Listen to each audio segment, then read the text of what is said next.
Hello student, welcome to my channel. আজকে যেটা শুরু হবে ক্লাস 11-এর অ্যানিম্যাল কিংডম।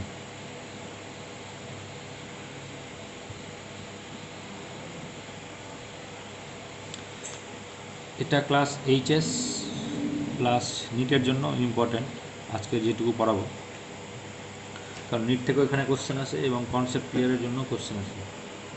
এইচএসে একটু কম কোশ্চেন আসে এখান থেকে, কিন্তু নিটে অনেকটা বেশি আসে। তো শুরু করি। আচ্ছা, এর আগের ভিডিওগুলোতে মোটামুটি আমরা অনেকগুলো শেষ করে দিয়েছি। এটা ইউনিট 1-এর চ্যাপ্টার 3 লাস্ট টপিক চলছে। তো যারা যারা এখনও আগের ভিডিওগুলো যারা দেখোনি তারা আমার চ্যানেলের প্লে লিস্টে গিয়ে ক্লাস 11-এর যে বায়োস্কেম ক্লাস 11 যেটা আছে সেখানে গিয়ে 11-এরগুলো দেখে নেবে। আর এমনি 12 শুরু করেছি। তো যারা নিটের জন্য দেখছো তারা 12টাও দেখতে পারো। তাহলে এবার শুরু করি। আচ্ছা, আমরা এর আগে প্রতিটা ভিডিওতে পড়িয়েছিলাম আর এই ছুইটাকারের 5 কিংডম ক্লাসিফিকেশান।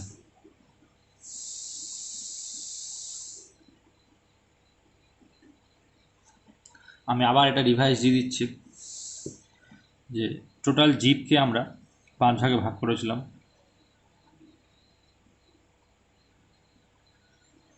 প্রথমে ছিল কি? মনেরা,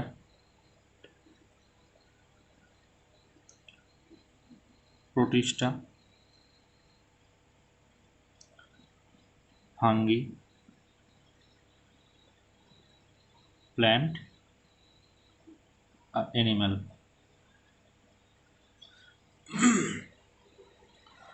তো আজকে যেটা পড়বো সেটা হচ্ছে আমরা অ্যানিম্যাল কিংডম নিয়ে। এর আগের এই চারটা আমরা মোটামুটি শেষ করে ফেলেছি। মনের আর কিছু ভাগ ছিল সেগুলো পড়েছি, প্রোটিস্টার যেগুলো ভাগ ছিল সেগুলোও পড়া হয়ে গেছে, ফাঙ্গিরও পড়ে নিয়েছি। প্ল্যান্টের যে 5টা ভাগ ছিল, কী কী ছিল প্ল্যান্টের? অ্যালগি, ব্রায়োফাইটা,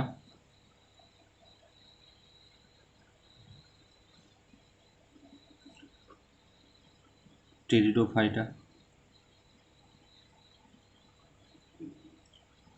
জিমনোস্পার্ম, আর 5 নম্বর ছিল অ্যাঞ্জিওস্পার্ম।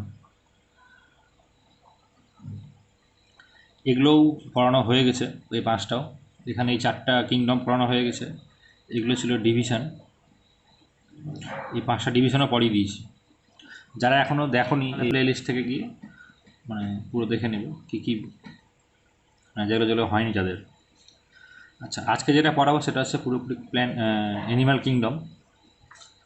যেটা কী ছিল অ্যানিম্যাল কিংডমের ভাগ, আমি আগে একবার বলেছিলাম এই চ্যাপ্টার যখন শুরু করি, ইউনিট 3 যখন শুরু করি তখন আমি এটা একবার বলেছিলাম পুরোপুরি। পৃথিবীতে প্রায় প্রচুর অ্যানিম্যাল পাওয়া যায়, যেমন আমরা তো যা যা দেখছি তা সেগুলো তো আছেই। প্রায় যদি গোটা বিশ্বের মধ্যে ধরা যায় তাহলে প্রায় হচ্ছে 80 লক্ষ থেকে 90 লক্ষ মানে প্রাণীর স্পিসিস পাওয়া যায়, মানে প্রাণীর প্রজাতি। তো এত লক্ষ প্রজাতি আছে বলে এদেরকে একটা ক্লাসিফিকেশানে আনার জন্য, মানে ক্লাসিফিকেশানটা বিশাল বড়োভাবে হয়েছে। তো সেই ক্লাসিফিকেশানটা আমি দেখাচ্ছি। যেমন রাজ্য যদি প্রাণী হয়, প্রাণীকে প্রথমে দুভাগে ভাগ করা হয়েছিল। কিসের উপর ভিত্তি করে? একটা মেরুদণ্ড আর মেরুদণ্ডবিহীন।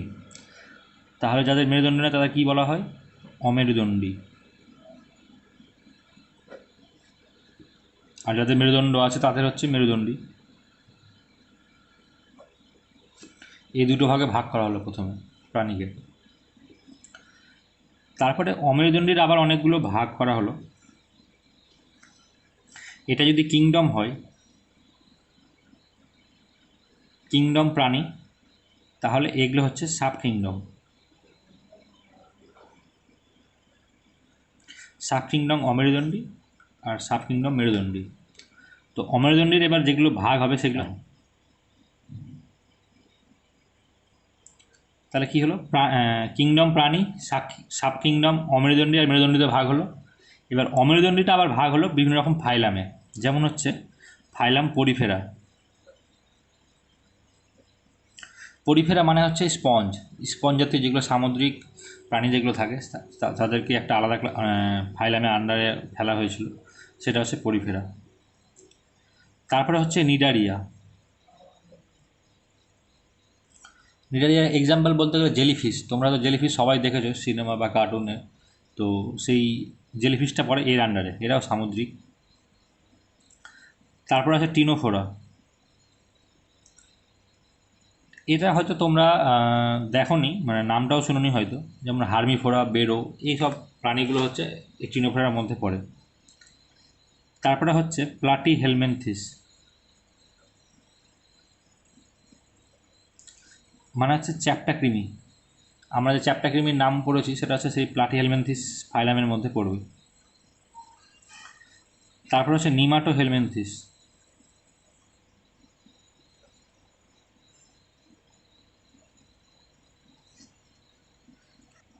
নিমাটো হেলমেন্থিস হচ্ছে আমাদের যে পেটের মধ্যে যেগুলো কৃমি হয়, যেমন গোল কৃমি, সেইগুলো, বা গোদের মধ্যে যাদের গোদ রোগ হয়, মানে কিউলেক্স মশার কামড়ে, তাদের যে কৃমির জন্য হয় সেটা হচ্ছে এই নিমাটো হেলমেন্থিসের মধ্যে পড়ে। তারপরে হচ্ছে আর্থ্রোপোডা।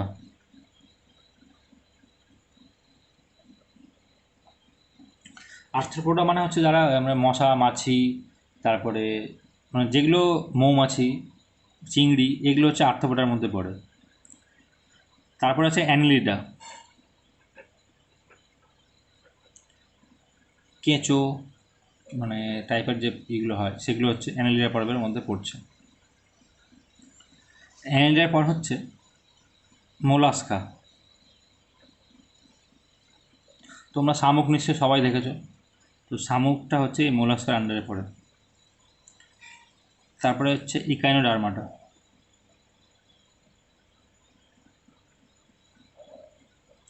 ইকাইনোডার্মাটা হচ্ছে তারা মাছ। সবাই নিশ্চয়ই দেখেছো তারা মাছ, বা নাম তো শুনেইছো, স্টার ফিশ যেটা বলে, সেটা হচ্ছে ইকাইনোডার্মাটার আন্ডারে পড়ে। আর আরেকটা হচ্ছে হেমিকর্ডাটা। এটা করডা নাম দিয়েছে এই জন্য, প্রথমে এটা করডাটার আন্ডারে ফেলা হয়েছিল, মানে মেরুদণ্ডী প্রাণীর মধ্যে ফেলা হয়েছিল, কিন্তু পরে দেখলো যে অমেরুদণ্ডীর সাথে বেশি মিল আছে, তো ওই জন্য এটাকে লাস্ট পরের দিকে অমেরুদণ্ডীর মধ্যেই রাখা হয়েছে। তাহলে হচ্ছে এই 10টা তোমাকে নাম মুখস্থ করতে হবে অমেরুদণ্ডীর। এরপরে হচ্ছে মেরুদণ্ডীর যে ভাগগুলো সেটা বলি। তো প্রথমে মেরুদণ্ডীকে 3টে ভাগে ভাগ করা হয়।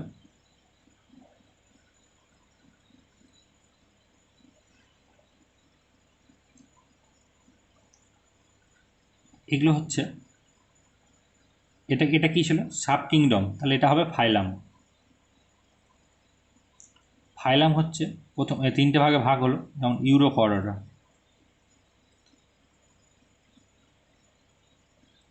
তাহলে কী হলো, একটা ইউরোকর্ডাটা, একটা সেফালোকর্ডাটা, আর একটা হলো ভার্টিব্রাটা।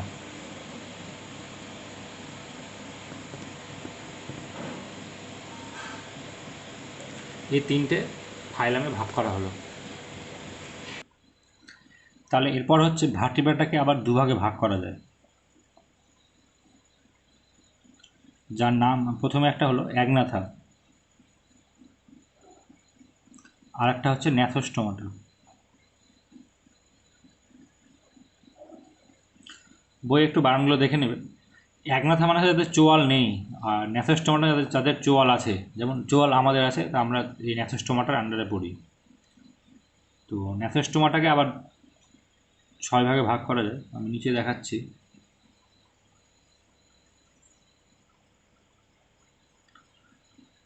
এই ভাগটা হয়তো সবাই জানো, এতদিন ধরে যারা যারা পড়েছো, তারা বায়োলজি যারা পড়ে, তারা এই ভাগটা সবাই জানো। যেমন হচ্ছে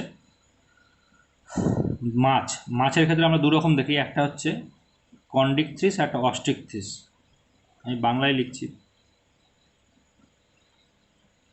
কন্ডিকথ্রিস মানে হচ্ছে মানে এইসব মাছের যাদের কাঁটা থাকে না, যেমন বোয়াল মাছ, যারা হচ্ছে কন্ডিকথ্রিস। তারপরে আরেকটা হচ্ছে অস্টিকথ্রিস, মানে যেসব মাছে কাঁটা আছে, আমরা যেগুলো মাছ খাই সেগুলো হচ্ছে অস্টিকথ্রিস আন্ডারে পড়ে। রুই কাতলা যেগুলো যেগুলো আমরা খাই, এগুলো মাছে আমরা কাটা পাই, সেগুলোই অস্টিকথিস। মানে এই কন্ডিকথিস মানে হচ্ছে তরুণাস্থিযুক্ত মাছ, আর এটা হচ্ছে মানে হাড়যুক্ত মাছ, যেগুলোকে আমরা কাটা বলি। মাছের যেটা হাড় সেটা আমরা কাটা বলি, তো সেটা অস্টিকথিসের আন্ডারে পড়ছে। তারপরে আসছে উভচর, যেমন ব্যাঙ, সবাই জানো। এরপরে আসছে সরীসৃপ, কুমির, টিকটিকি এরা। তারপরে আসছে পাখি বা খেচর বলা হয় এটাকে। আর লাস্ট যেটা আছে সেটা হচ্ছে স্তন্যপায়ী, যেমন আমরা যেমন স্তন্যপায়ী। এটা হচ্ছে তোমাদের ফুলফিল ক্লাসিফিকেশন, মানে প্ল্যান্ট কিংডমে। এখানে প্রতিটার বৈশিষ্ট্য তোমাদের পড়তে হবে, উদাহরণগুলো একটু দেখতে হবে, কারণ নিটের ক্ষেত্রে এখান থেকে প্রায় 5 থেকে 6টা কোশ্চেন আছে, মানে 30 নম্বর অ্যানিমাল কিংডম আর প্ল্যান্ট কিংডম থেকে। আর টোটাল ইউনিট থেকে তো প্রচুর কোশ্চেন আছে ইউনিটে। তো এইচএসে এখান থেকে 3 নম্বর আসে, কারণ একটা বৈশিষ্ট্য আসবেই, বা যেমন কোশ্চেন দেখলেই বুঝতে পারবা এই কন্ডিকথিস অস্টিকথিসের পার্থক্য, তারপরে একনাথা ন্যাথেস্টনের পার্থক্য 2 নম্বরের এগুলো থাকে, এগুলো মানে রিপিটেড আছে।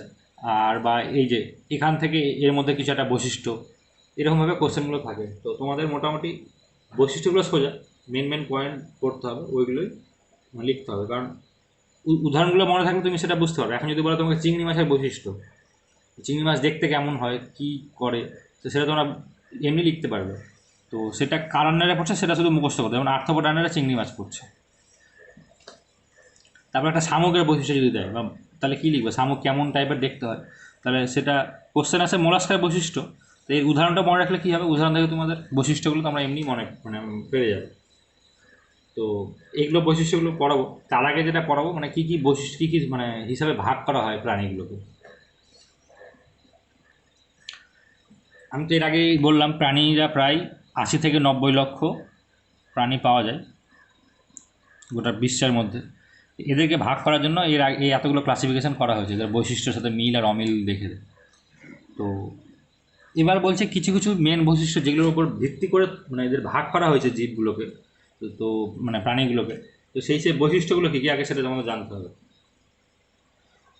তাহলে প্রাণীদের যে বৈশিষ্ট্যগুলো, টোটাল 12টা বৈশিষ্ট্য আছে, সেই 12টা বৈশিষ্ট্য সম্বন্ধে জানতে হবে।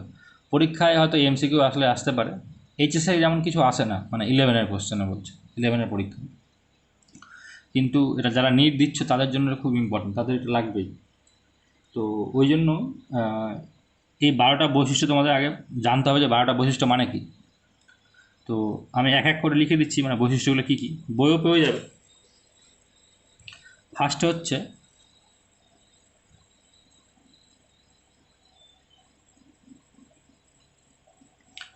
ফার্স্টে হচ্ছে এদের দেহ সংগঠন, এটা একটা বৈশিষ্ট্য। 2 নম্বর হচ্ছে দেহের নকশা।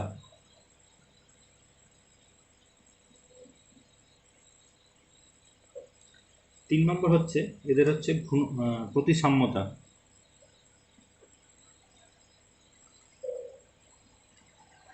4 নম্বর হচ্ছে ভ্রূণজ স্তর।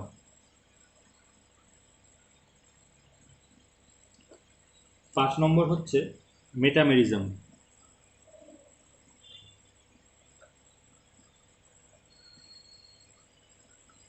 6 নম্বর হচ্ছে সিলোম বা দেহগহ্বর।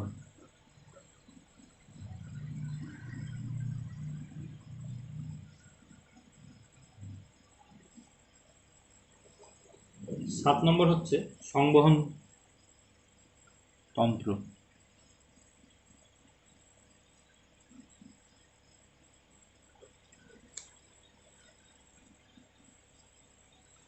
এবার 8 নম্বর হচ্ছে কঙ্কাল তন্ত্র।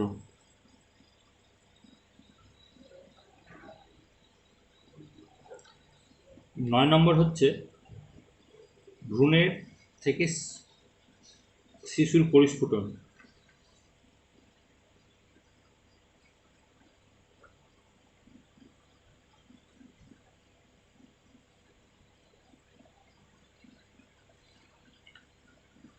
11 নম্বর হচ্ছে নিষেক।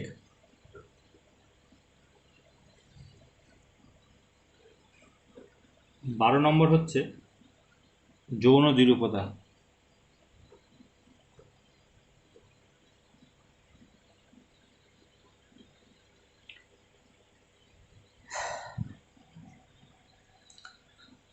আচ্ছা, আরেকটা বৈশিষ্ট্য আছে যেখানে হচ্ছে নোটোকর্ড। এই নোটোকর্ডের উপর বেস করে প্রাণীকে মেরুদণ্ডীদের ভাগ করা হয়েছে নোটোকর্ডের উপরে। তো এখানে যেটা আছে সেটা অমেরুদণ্ডী নিয়ে বলছি আমি। তো অমেরুদণ্ডীর যে মেন যে 12টা বৈশিষ্ট্য, সেই 12টা বৈশিষ্ট্যকে নিয়েই প্রাণীগুলোকে ভাগ করা হয়েছে। তো এই ভিডিও দেখতে থাকো এবং প্রতিটা বৈশিষ্ট্য সম্বন্ধে আমি আলোচনা করছি, মানে তারাই বুঝতে পারবে মানে ব্যাপারটা কী কী হয় জীব প্রাণীদের মধ্যে। যেমন ফার্স্ট পয়েন্ট ছিল কি, দেহ সংগঠন। মানে প্রাণীটার দেহ কি কি নিয়ে গঠিত হতে পারে। একটা হচ্ছে মানে এটা মানে এই দেহ সংগঠনের উপর বেস করে প্রাণীকে আবার 3 রকমভাবে ভাগ করা হয়েছে।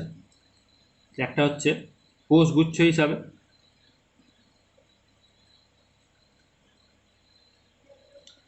একটা কলা তন্ত্রিক,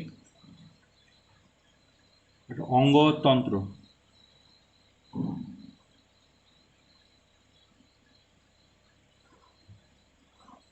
এই 3টে ভাগে জীবকে প্রাণীগুলোকে ভাগ করা হয়েছে। যেমন অনেকগুলো কোষ নিয়ে যে বহুকোষী কোষগুলো গঠিত, মানে জীব প্রাণীটা গঠিত, সেই কোষগুলোই ফাংশন করে, মানে কোনো কলা সিস্টেম বা তন্ত্র বা অঙ্গ সৃষ্টি হয়নি। যেমন আমাদের কি মানুষের দেখে যদি বুঝতে পারে, আমাদের যেমন হার্ট আছে, হার্টের কাজ একটা আলাদা, লাংস আছে, লাংসের কাজ আলাদা, কিডনি আছে, কিডনির কাজ আলাদা। কিন্তু যেসব মানে প্রাণীগুলো যেগুলো আছে যারা শুধুমাত্র কোষগুলো নিয়েই গঠিত, তো যেমন হচ্ছে পরিফেরা পরিফেরা পর্বের প্রাণীগুলো, এরা এই তন্ত্র মানে এই অঙ্গে মানে এই দেহ সংগঠনগুলো অনেকগুলো কোষ নিয়ে গঠিত হয়, গিয়ে কোনো কলা বা অঙ্গতন্ত্র গঠন করে না, ওই জন্য এদের আলাদা একটা গ্রুপে ভাগ করা হয়েছে। তারপর হচ্ছে যারা কলাতন্ত্র, অনেকগুলো কোষ একসাথে যুক্ত হয়ে যখন একই রকম কাজ করে তখন তাকে বলা হয় কলা। তো এখানেও কি হচ্ছে মানে পরিফেরার পরের যে প্রাণীগুলো আছে, মানে মানে পরের পর্বের যেগুলো ছিল, যেমন নিডারিয়া, টিনোফেরা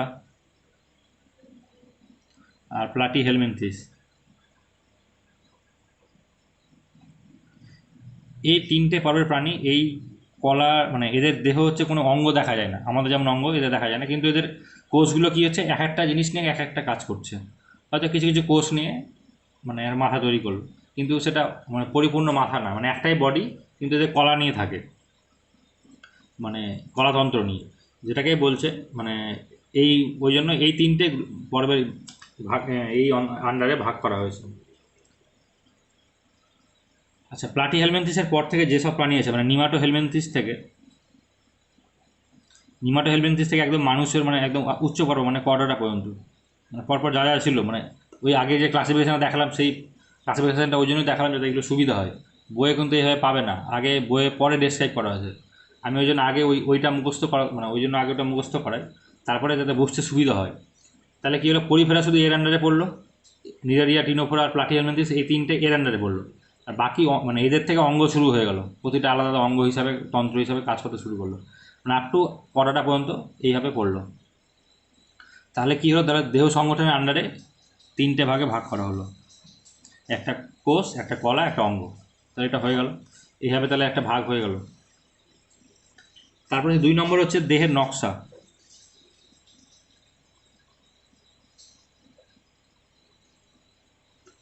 নকশা মানে কি, মানে দেহটা কীভাবে নিয়ে গঠিত হচ্ছে সেইটার উপর ডিপেন্ড করে এটাকে ভাগ করা হয়েছে।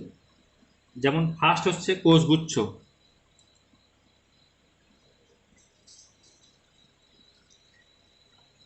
সেকেন্ড হচ্ছে বদ্ধ থলির উপর থাকবে, 3 নম্বর হচ্ছে নলের মধ্যে নল। এই 3 ভাগে ভাগ করা হয়েছে। আচ্ছা, কোষগুচ্ছ মানে কি, মানে যেসব প্রাণীদের দেহ মানে শুধু কোষ দেখা যায়, মানে কোনো কলা থাকে না, তাদের হচ্ছে মানে এইভাবে ভাগ করা হয়েছে, কোষগুচ্ছ হবে দেহের গঠন। যেমন হচ্ছে শুধুমাত্র পরিফেরা।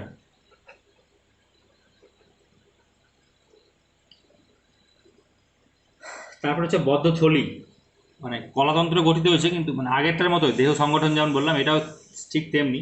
এদের হচ্ছে মানে একটা নির্দিষ্ট থলির মতো ভাগ করা হয়েছে, মানে এদের হচ্ছে এদের মুখ দিয়ে যেটা খাবার গ্রহণ করে সেখান দিয়ে ওরা খাবার বর্জন করে।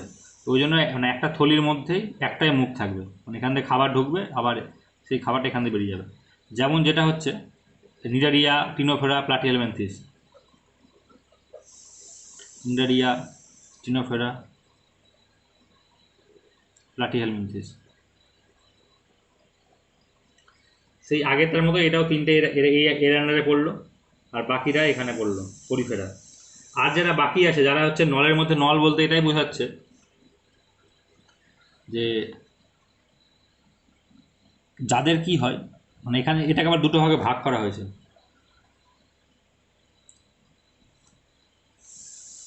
একটা হচ্ছে প্রোটোস্টোম আর ডিউটেরোস্টোম।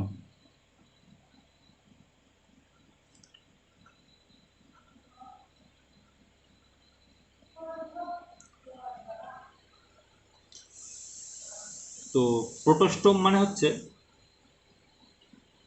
আচ্ছা তোমরা এটা মানে এই জিনিসটা অতটা একটু বুঝতে পারবে না, কারণ এটা 12-এর একটা টপিক, মানে যেখানে আছে মানে হিউম্যান রিপ্রোডাকশন বলে একটা চ্যাপ্টার আছে, ওখানে আছে হচ্ছে ভ্রূণের, মানে যখন একটা শুক্রাণু আর একটা ডিম্বাণু যখন যুক্ত হয় তখন জাইগোট তৈরি হয়। সেই জাইগোটটা প্রথমে ডিভাইড করে মরুলা, ব্লাস্টুলা, গ্রাস্টুলা তৈরি করে। তো যখন ব্লাস্টুলা দশা হয় তখন একটা ছিদ্র থাকে, ব্লাস্টোপোর বলা হয় সেটাকে। সেই ব্লাস্টোপোরটা যখন মুখে পরিণত হয় তখন সেটা হচ্ছে প্রোটোস্টোম। আর যখন ব্লাস্টোপোর ছিদ্রটা মানে পাই ছিদ্রে পরিণত হয় তখন সেটা হচ্ছে ডিউটেরোস্টোম। মানে এটা হচ্ছে ব্লাস্টোপোর ছিদ্রটা পাই ছিদ্র। তাহলে কি হলো, মানে প্রোটোস্টোম যারা হচ্ছে, মানে এটা একটু ইম্পর্টেন্ট করে পড়বে, এটা নিতে খুব ইম্পর্টেন্ট, এটা আসে পরীক্ষায় যে প্রোটোস্টোম আর ডিউটেরোস্টোম উদাহরণ দিয়ে দিবে, হয়তো কোনটার এক্সাম্পল হিসাবে হয়তো বলতে বলবে। তো যেমন হচ্ছে নিমাটোহেলমিনথিস, প্লাটিহেলমিনথিস, অ্যানালিডা, এগুলো হচ্ছে প্রোটোস্টোমের মধ্যে পড়ে, মানে আপ টু নিমাটোতে পর্যন্ত। তারপরে এখানে শুরু হচ্ছে কোথা থেকে, প্লাটিহেলমিনথিস থেকে। প্লাটিহেলমিনথিস থেকে শুরু করে নিমাটোহেলমিনথিস পর্যন্ত এদের কি হচ্ছে ব্লাস্টোপোর ছিদ্র, আমি এখানে লিখে দিচ্ছি উপরে।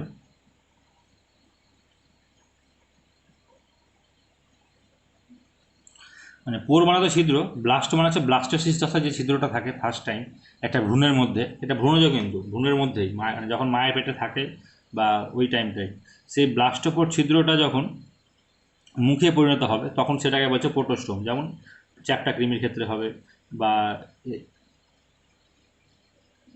নিমাটোহেলমিনথিস এদের ক্ষেত্রে হবে, বা অ্যানালিডা, আর্থ্রোপোডা এদের ক্ষেত্রেও হবে। এরপর হচ্ছে যেটা বললাম ডিউটেরোস্টোম, যেটা হচ্ছে এটা হচ্ছে এদের কি হচ্ছে ব্লাস্টোপোর ছিদ্রটা পাই ছিদ্রে পরিণত হচ্ছে। যেমন হচ্ছে একানোডার্মাটা থেকে করোটা পর্যন্ত, মানে আমাদেরও ব্লাস্টোপোর ছিদ্রটা পাই ছিদ্রে পরিণত হয়েছে, মানে সেই ইকানোডার্মাটা থেকে মানে করোটা পর্যন্ত। এটা একটু ভালো করে দেখে রাখবে। এরপরে নেক্সট হচ্ছে 3 নম্বর হচ্ছে প্রতিসাম্যতা।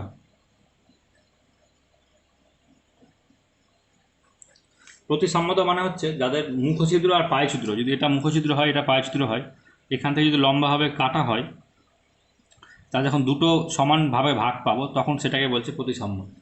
যেমন তুমি মানুষের দিকে দেখো, মাথা থেকে একদম পা পর্যন্ত যদি কাটা হয় তাহলে দেখা যাবে দুটো আলাদা আলাদা ভাগে ভাগ হয়ে যাচ্ছে, মানে দুটো হাত, দুটো পা, দুটো চোখ, দুটো নাকের মানে ফুটো, ঠোঁটের দুটো, কান দুদিকে দুটো চলে যাচ্ছে। তো এটাকে বলছে প্রতিসাম্যতা, মানে যখন মানে দুভাগে ভাগ করে সমান ভাগে ভাগ পাবো সেটাকে বলছে প্রতিসাম্য। তো কিছু কিছু প্রাণীর আবার এগুলো পাওয়া যায় না, সেটাকে মানে ভাগ করা হয়েছে। তো প্রতিসাম্যটা এটাই যে 3 ভাগে ভাগ করা হয়েছে। একটা হচ্ছে অপ্রতিসম, মানে যাদের যেমন অ্যামিবাকে তুমি যেখান থেকে কাটো ওদের সমান দুভাগে কোনোদিনও ভাগ পাবে না, সেটাকেই বলছে অপ্রতিসম। মানে যাদের যদি মানে কোনো একটা জিনিসকে কাটলে দুভাগে ভাগ পাওয়া যাবে সেটাকেই বলছে আমরা মানে প্রতিসম বলবো। কিন্তু অপ্রতিসম মানে এটাই যে ওকে আমি মানে যেমন একটা পেন ধরো, পেনটাকে যদি মাঝখান থেকে কাটি তাহলে দুটো সমান ভাগে ভাগ পাবো। কিন্তু অ্যামিবার ক্ষেত্রে কী হবে, অ্যামিবা তো দেখতে এরকম হয়, মানে যেরকম একটা অ্যামিবা হয়, যদি মাঝখান থেকে কাটি তো হাফ আলাদা পাবো, হাফ এদিকে পাবো, মানে সমান অংশ পাবো না, ওই জন্য এটাকে বলছে অপ্রতিসম। তারপর হচ্ছে দ্বিপ্রতিসম। দ্বিপ্রতিসম মানে হচ্ছে একদম সমান সমান দুটো অংশ পাবো, দুটো আলাদা আলাদা পার্ট পাবো, সেটাকে বলছে মানে যেমন মানুষের ক্ষেত্রে মানুষ হচ্ছে দ্বিপ্রতিসম। মানে দুটো আলাদা আলাদা একদম সমান সমান ভাগে ভাগ করে পাবো, সেটা হচ্ছে দ্বিপ্রতিসম। আর একটা হচ্ছে অরীয় প্রতিসম। অরীয় প্রতিসম মানে হচ্ছে যখন ওই কেন্দ্রীয় অক্ষ বরাবর যখন ভাগ করব, তখন ভাগ করলে যখন দুই বা তার বেশি যখন আমরা মানে পার্ট পাবো, তখন তাকে বলছে অরীয় প্রতিসম। মনে করো যখন আমরা ভাগ করতে যাচ্ছি, তখন দেখলাম হয়তো দুইয়ের বেশি পেয়ে যাচ্ছি, দুটো পেলাম বা দুইয়ের তিনটা চারটা পাঁচটা এরকম যদি পাই, তাহলে তখন সেটাকে হচ্ছে অরীয় প্রতিসম। তো মেনলি আমরা এটা দুটো পাই বা পাঁচটা পাই, ওই জন্য এটাকে দুভাগে ভাগ করা হয়েছে, যে দ্বি অরীয় প্রতিসম আর পেন্টা অরীয় প্রতিসম। পাঁচ বলে পেন্টা অরীয় প্রতিসম। যেমন তারা মাছ, তারা মাছকে পাঁচটা পার্ট, পাঁচটা ওই পদগুলো থাকে, ভাগ করলে দুটো ভাগে ভাগ করা যায়, মানে দুটোই পাওয়া যাবে। দ্বিপ্রতিসম কী হবে? টিনোফোরা। এই এক্সাম্পলগুলো মুখস্থ করতে হবে, কারণ এই এমসিকিউতে এই এক্সাম্পলগুলো থেকে কোশ্চেন দেয়। তাহলে প্রতিসমতা বুঝতে পারলে। এরপরে হচ্ছে ভূমজ স্তর, 4 নম্বর। আচ্ছা, ভূম যখন গঠন হয় তখন তিনটে লেয়ার দিয়ে ঢাকা থাকে, যেমন হচ্ছে এক্টোডার্ম, মেসোডার্ম, আর হচ্ছে এন্ডোডার্ম। একটো মানে হচ্ছে বাইরে, মানে আমাদের যে স্কিনটা সেটা হচ্ছে এক্টোডার্ম থেকে তৈরি হয়েছে। মেসোডার্ম মানে হচ্ছে যেটা আমাদের ভিতরের মানে বডির মাঝখানে থাকে, সেটা হচ্ছে মেসোডার্ম থেকে তৈরি হয়েছে। আর একটা হচ্ছে এন্ডোডার্ম, যেটা একদম সবার ভিতরের দিকে থাকে, সেটা হচ্ছে এন্ডোডার্ম। তো বইয়ে একটু এটা পড়তে হবে যে কোথায় কোথায় থেকে কী তৈরি হচ্ছে। যেটা আমি বললাম, মেসোডার্ম থেকে যেমন কিছু আমাদের রক্ত তৈরি হয়, তারপরে পেশি তৈরি হয় সেগুলো। এন্ডোডার্ম থেকে কী তৈরি হচ্ছে? এন্ডোডার্ম থেকে তৈরি হচ্ছে আমাদের লাংস, তারপরে পৌষ্টিক নালী, মানে এখান থেকে তৈরি হচ্ছে পৌষ্টিক তন্ত্র, যেটা মানে আমাদের পাকস্থলী এগুলো। মেসোডার্ম থেকে কি? রক্ত, এটা আমাদের চামড়া। এরকম আরও কী কী তৈরি হয় সেটা একটু পড়তে হবে। তো আমরা হচ্ছে ট্রিপ্লোব্লাস্টিক, এটা তিনটে লেয়ার থাকে বলে, 1 2 3, তিনটে মানে ট্রিপ্লোব্লাস্টিক।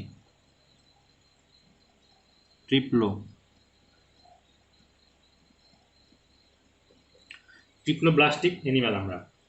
কিছু কিছু প্রাণী হয় কি হয়? ডিপ্লোব্লাস্টিক।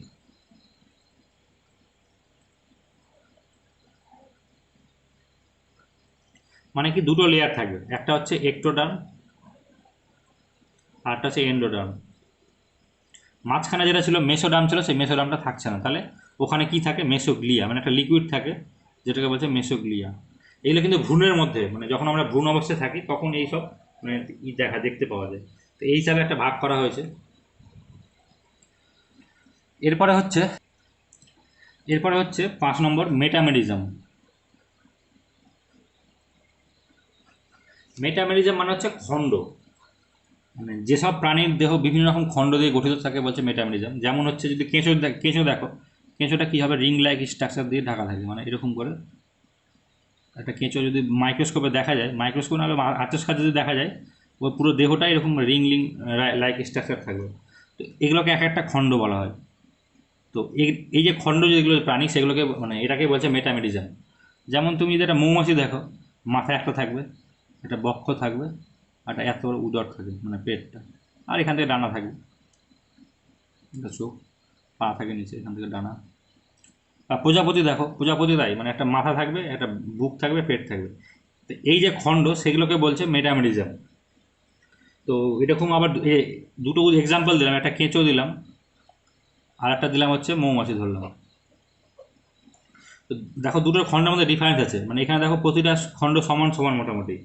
এটাকে বলছে হোমোনিমাস, আর এটাকে বলছে হেটেরোনিমাস মেটামেরিজম। তাহলে এটা কি হলো? হোমোনিমাস, আর এটা হেটেরোনিমাস। হেটেরো মানে হচ্ছে সমান নয়। তো এইভাবে মেটামেরিজমকে দুভাগে ভাগ করা হয়। তারপরে হচ্ছে 6 নম্বর, সিলোম। সিলোম মানে হচ্ছে দেহ গহ্বর। মানে আমাদের দেহে দেখবে মুখ থেকে পায়ুচিত্রের পর্যন্ত একটা নালী আছে, সেই নালীটা কি মাঝখানে ফাঁপা নালী। মানে একটা শরীরের মধ্যে, মানে আমাদের গোটা বডিটা গোল, এরকম গোল, মানে উপর থেকে যদি দেখায়, তার মাঝখানে গেছে এটা মুখ থেকে গোল হয়ে, মানে একটা মানে গোলের মধ্যে একটা গোল আছে, মানে নলের মধ্যে নল যেটা বলছিলাম। তো এই যে থাকছে, এই যে গহ্বরটা থাকছে, এটাকে বলছে সিলোম বলা হয়। তো এই সিলোমের উপর ডিপেন্ড করে প্রাণীগুলোকে আবার 3 ভাগে ভাগ করা হয়েছে। একটা হচ্ছে অ্যাসিলোমেট, বা মানে যাদের সিলোম নেই, সিলোমহীন। অ্যাসিলোমেট, সিউডোসিলোমেট, আর একটা হচ্ছে সিলোমেট। এই জিনিসটা কিন্তু খুব ইম্পর্টেন্ট, এটা ভালো মতো একটু মানে ই করে, মানে যাদের মধ্যে দেহের গহ্বর আছে তাদেরকেই বলছে সিলোম, মানে যাদের সিলোম আছে তাদের সিলোমেট। যেমন হচ্ছে আমাদের আমাদের যেমন সিলোম আছে, মানে একটা দেহের মধ্যে দেহ গহ্বরের মধ্যে আর একটা গহ্বর আছে, সেটাকে বলছে সিলোমেট। আর সিডোসিলোমেট মানে যাদের হচ্ছে পর্দাবিহীন, মানে পর্দাবিহীন গহ্বর। আচ্ছা আমি প্রথম থেকে বলে দিচ্ছি, অ্যাসিলোমেট মানে হচ্ছে যাদের সিলোম নেই, মানে হচ্ছে অ্যাবসেন্ট, মানে থাকলেই অ্যাবসেন্ট ভাববা, তাহলে কি সিলোমটা অ্যাবসেন্ট, তাহলে কি হচ্ছে সিলোম নেই, সেটাকে হচ্ছে অ্যাসিলোমেট। যেমন হচ্ছে পরিফেরা টু প্ল্যাটিহেলমিনথিস, পরিফেরা থেকে শুরু করে প্ল্যাটিহেলমিনথিস পর্যন্ত যেসব প্রাণীগুলো থাকবে তাদের হচ্ছে অ্যাসিলোমেট, তাদের দেহ গহ্বর থাকবে না। এবার হচ্ছে সিউডোসিলোমেট, সিউডো মানে কি ছদ্ম, মানে লুকিয়ে থাকে, মানে পুরোপুরি না, ওই জন্য বলছে পর্দাবিহীন, পর্দাবিহীন গহ্বর থাকলে তাকে বলছে সিউডোসিলোমেট। যেমন হচ্ছে নিমাটোডা বা নিমাটোহেলমিনথিস। আর সিলোমেট যেটা বললাম, যেটা হচ্ছে তারপর থেকে শুরু করে, মানে অ্যানিলিডা থেকে শুরু করে বা আর্থ্রোপোডা থেকে শুরু করে একদম কর্ডেট পর্যন্ত যাদের কিছু পর্দাযুক্ত দেহ গহ্বর উপস্থিত, তাকে বলছে সিলোমেট। তো দেহ গহ্বরের উপর ডিপেন্ড করে তিন ভাগে ভাগ করা যায়, তো এগুলো একটু দেখে রাখবে কিন্তু, মানে আমি মুখস্থ করতে বলছি না, মানে একটু বোঝার চেষ্টা করো তাহলে সুবিধা হবে। তারপরে হচ্ছে যেটা ছিল সংবহন তন্ত্র। সংবহন তন্ত্রকে ভাগ হিসাবে দুভাগে ভাগ করেছে, একটা মুক্ত, একটা বদ্ধ।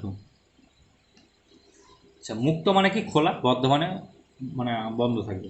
মানে এটা এখানে সংবহনতন্ত্র বলতে এখানে রক্তের কথা বলা হয়েছে, মানে যেসব প্রাণীদের রক্ত বা যে কোনো লিকুইড থাকে, আমি আমাদের ক্ষেত্রে রক্তের জন্য বলছি, মানে যে কোনো যে লিকুইড থাকে, সায়ানিন হোক বা হিমোসিল হোক, তো আমাদের শরীরে কি দেখবে যে হৃৎপিণ্ড থেকে রক্ত বেরাচ্ছে, সেটা একটা ধমনী আর শিরার মাধ্যমে ভাগ হয়ে, ধমনী আর শিরার মাধ্যমে ভাগ হয়ে আবার সে হৃৎপিণ্ডে আসছে, মানে একটা পাইপ সিস্টেম থাকে, মানে পাইপ সিস্টেম, সেটাকে বলছে বদ্ধ সংবহনতন্ত্র।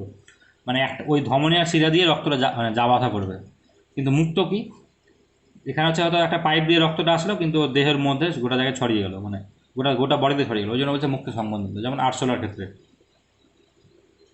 আরশোলার ক্ষেত্রে হচ্ছে মুক্ত সংবহনতন্ত্র পাওয়া যায়। তারপরে ভাগ করা হয়েছে কঙ্কাল তন্ত্র, তারপরে পয়েন্ট যেটা ছিল।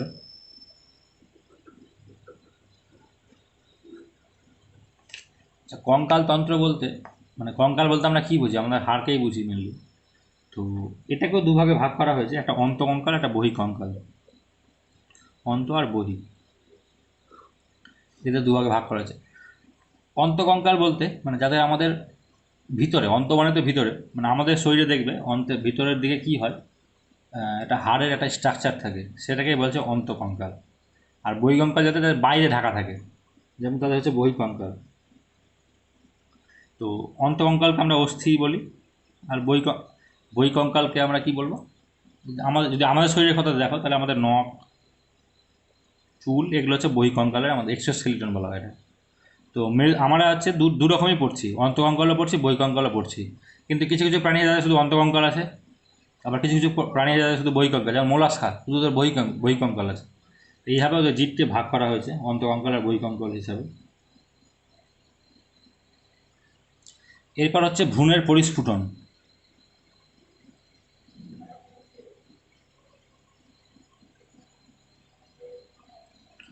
ভ্রূণের পরিস্ফুটন বলতে